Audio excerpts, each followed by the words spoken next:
अम्मी आपकी बहुत याद आ रहे हैं, वापस आ जाओ।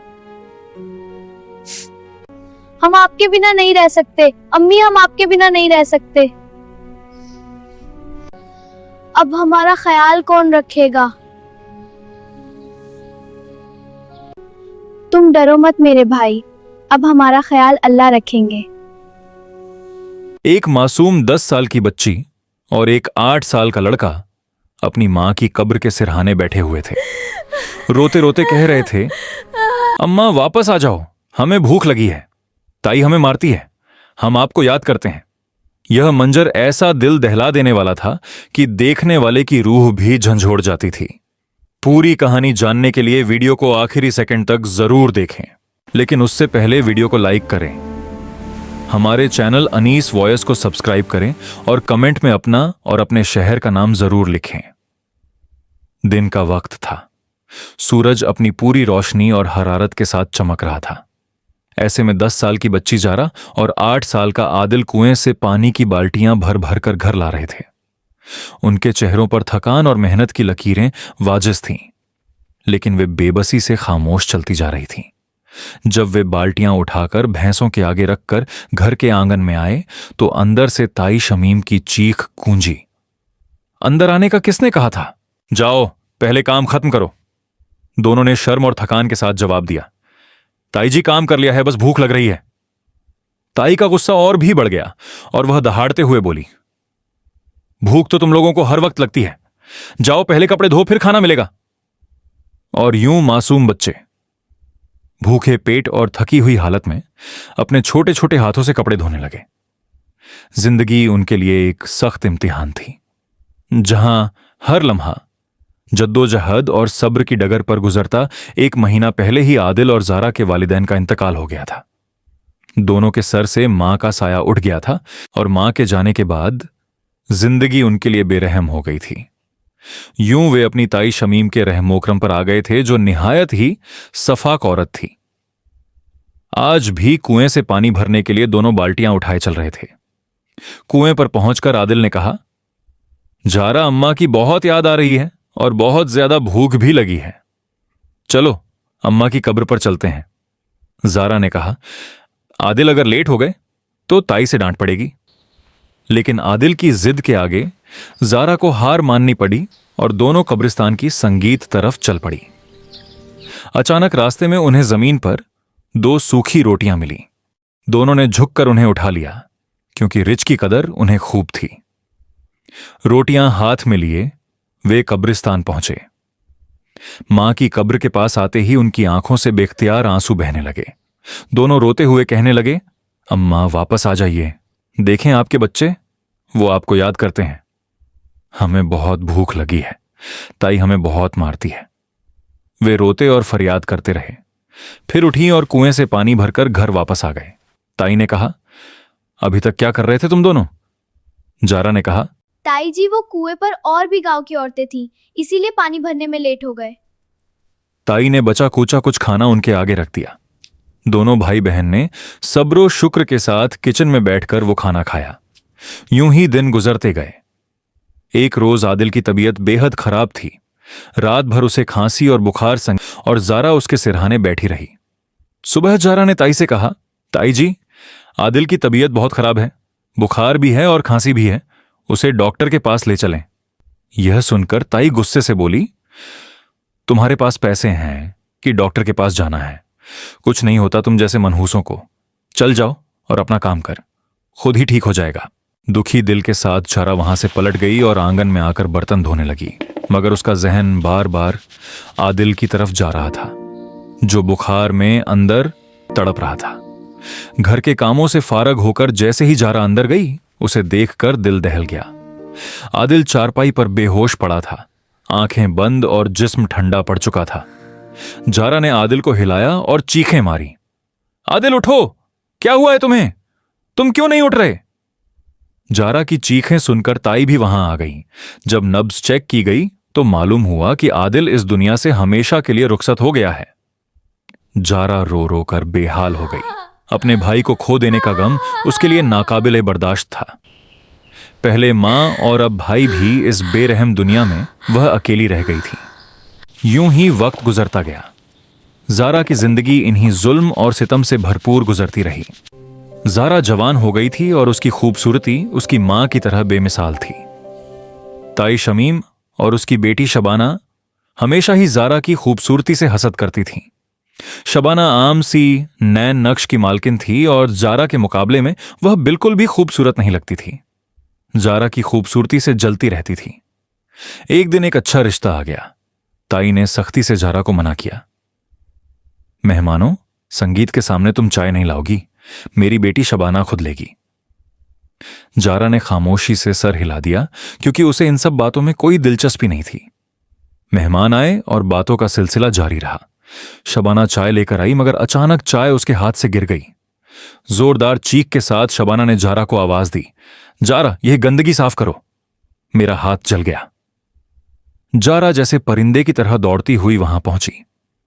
दिल में खौफ और एतराफ के साथ वह जानती थी कि बुलावा सिर्फ उसी की तरफ था और यह उसका फर्ज था कि सब संगीत कुछ फौरन ठीक करें। वह फौरन गिरी हुई चाय और कप उठाने लगी। मेहमान जो महज बातों में मशगूल थे, अचानक जारा की खूबसूरती संगीत देखकर हैरतजदा रह गए। उसके नैन नक्श, सांभली रंगत और बेसाख्ता वकार ने सबको जादुई अंदाज में मुतासिर कर दिया। संगीत जारा की मौजूदगी में एक खामोश हुस्न और वकार था जो किसी भी महफिल को बदल सकता था।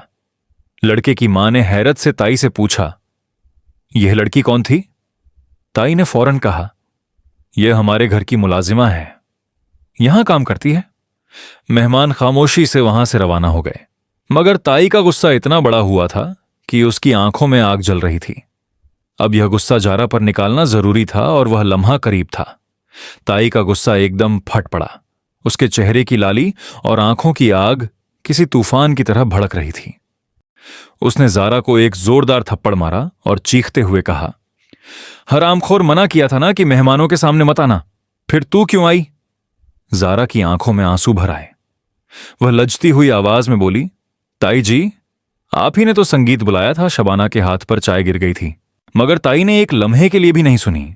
उस दिन जारा अपने जख्मों और दुखों के साथ कमरे में बैठी रही, रोती रही और हर बार यही दर्द दोहराया। जब भी रिश्ते वाले आते, हमेशा जारा की खूबसूरती की तारीफ करते और यह बात ताई और शबाना के दिल में एक कांटे की तरह घुसती जा रही थी। चंद दिन बाद ताई ने एक खतरनाक मंसूबा बनाया। उसके जहन में एक खौफनाक ख्याल परवान चढ़ा। जारा को रास्ते से हटाना ही होगा ताकि शबाना का रिश्ता किसी शानदार घराने में तय हो सके। मगर सबके सामने यह काम करना मुमकिन ना था। रामपुर वाले तो देखते और सवाल करते और यह कदम कानूनी तौर पर भी खतरनाक था। अगले रोज ताई ने जारा से कहा, जाओ कुएं से पानी भरकर लाओ। जारा ने खामोशी से घड़ा उठाया और कुएं की तरफ चल पड़ी। पानी भरकर जैसे ही वह वापस पलटी, अचानक किसी ने उसके मुंह पर रुमाल रख दिया। वह घबरा गई, मगर लम्हे भर में ही बेहोश हो गई। एक नकाबपोश आदमी खामोशी के संगीत साथ जारा को अपने बाजुओं में उठाए वहां से चल पड़ा। जारा बेहोश थी, दुनिया से बेखबर नहीं जानती थी कि उसे कहां ले जाया जा रहा है। और यह आदमी कौन था जो उसे अपने साथ ले जा रहा था? ताई घर के आंगन में मुतमिन बैठी हुई थी। तभी उसका फोन बजा। फोन कान से लगाते ही वह मुस्कुराई। दूसरी तरफ से किसी ने कहा, काम हो गया है। ताई की मुस्कुराहट और ज्यादा फैल गई। बेटी ने पूछा, अम्मा क्या हुआ है?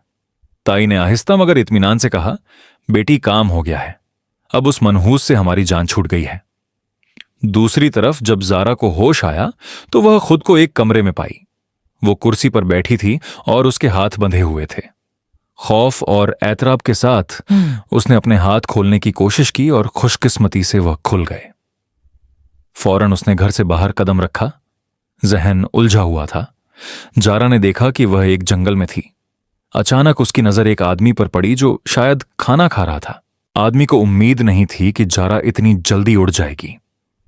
वो फौरन जारा की तरफ लपका, मगर अगले ही लम्हे जारा ने जंगल में दौड़ लगा दी। उसे अच्छी तरह समझ आ चुकी थी कि वह अगवा हो चुकी है। पांव में कांटे चुभ रहे थे और आंखों के आगे बार बार अंधेरा छा रहा था। दवा का असर अभी तक बाकी था। अगले ही लम्हे वह किसी से जोरदार टकराई। धुंधली आंखों से उसने एक नौजवान को देखा और फिर सब कुछ तारीख हो गया। जब दोबारा होश आया तो वह खुद को अस्पताल के बेड पर पाई। वो लेटी हुई थी, अपने जहन को बेदार करने की कोशिश कर रही थी। खौफ और उलझन के दरमियान तभी वहां एक नौजवान आया, वही नौजवान जिससे जारा आखिरी बार जंगल में टकराई थी। जारा घबरा गई, दिल की धड़कन तेज हो गई। नौजवान ने नरमी से कहा, आप घबराइए नहीं, आप सेफ हैं।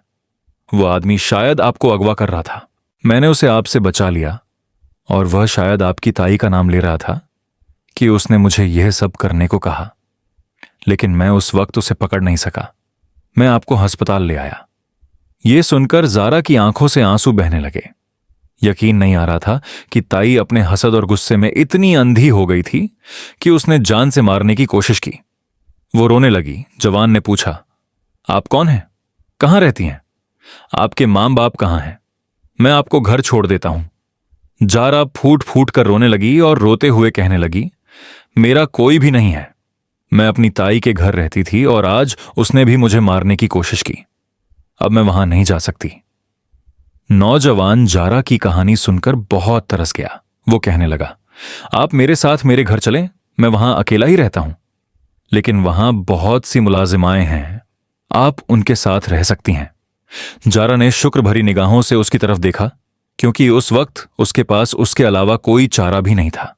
दूसरी तरफ ताई की बेटी शबाना के लिए रिश्ता आया, जिसे उन्होंने हां कर दिया। शबाना की शादी हो गई।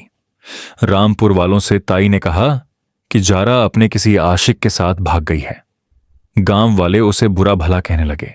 अरे कैसी लड़की थी, भाग गई, मां बाप की इज्जत का भी ना रखी, जबकि ताई खुद मुतमिन थी। जारा नौजवान के बड़े हवेली नुमा घर में रहने लगी। वो यहां काम करती और चंद मुलाजिमों के साथ रहती थी, लेकिन कब नौजवान जारा पर अपना दिल हार गया, उसे खुद भी खबर ना हुई थी। जारा की खूबसूरती और नजाकत ने उसके दिल को जकड़ लिया था। एक रोज उसने जारा से कहा, मैं तुमसे मोहब्बत करने लगा हूं। मैं एक सीधा साधा इंसान हूं, यहां अकेला रहता हूं। मेरे वालिदैन का इंतकाल हो गया है, मैं तुमसे शादी करना चाहता हूं। जारा जो हक्का बक्का रह गई, थोड़ी देर सोच में पड़ गई।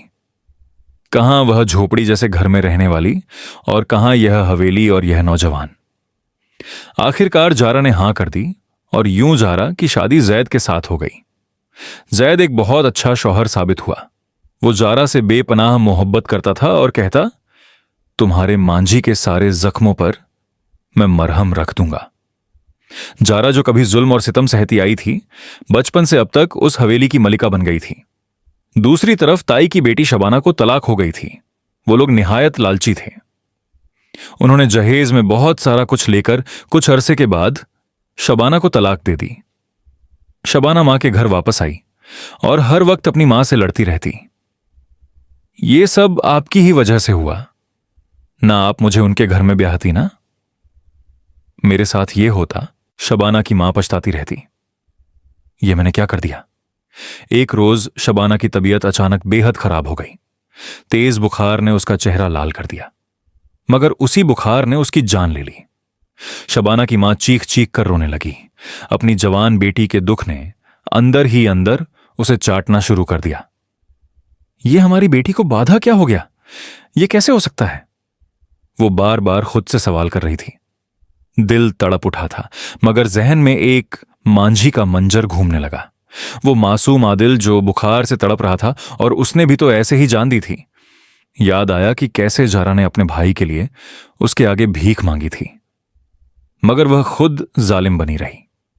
अपने गुनाहों का शिद्दत से एहसास हुआ और वह फूट फूट कर रोने लगी। जारा कहां थी वह कुछ नहीं जानती थी।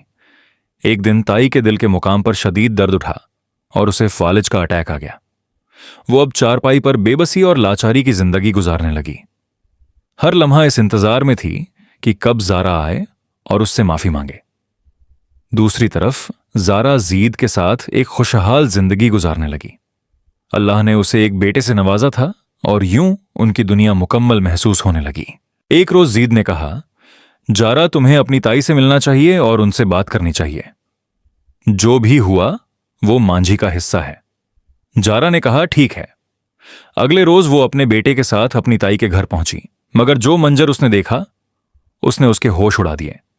ताई लाचारी से चारपाई पर पड़ी हुई रोती जा रही थी। जारा फौरन आगे बढ़ी। ताई ने जारा को देखकर फूट फूट कर रोना शुरू कर दिया और हाथ जोड़ दिए, मुझे माफ कर दो, मैं खताकार हूं, तुम्हारी भी और आदिल की भी। मुझे माफ कर दो ताकि मेरी जिंदगी, मेरी जान आसानी से निकल जाए। जारा ने नरमी से कहा, ताई जी आप रोए ना, मैं आपको दिल से माफ करती हूं। उसी लम्हे ताई ने अपनी जान दे दी, जैसे वह इसी इंतजार में थी कि जारा से माफी मांग सके। जारा को उनके जाने का बहुत दुख था, मगर दिल में वह मुतमिन थी कि अल्लाह ने इंसाफ किया। जो जुल्म उसे बचपन से सहने पड़े, आज उनका खात्मा हुआ। जारा अपने शौहर के साथ खुश जिंदगी गुजारने लगी। कई लड़कियां उसकी किस्मत देखकर हसद करती थीं, मगर जारा उन सबसे बेनियाज थी, क्योंकि अल्लाह ने उसके सब्र का फल दे दिया था। और अगर कहानी पसंद आई हो तो वीडियो को लाइक करें, शेयर करें और हमारे चैनल अनीस वॉइस को सब्सक्राइब जरूर करें। मिलते हैं अगले वीडियो में, तब तक खुश रहिए, अपनों के साथ रहिए और रिश्तों की कीमत समझिए।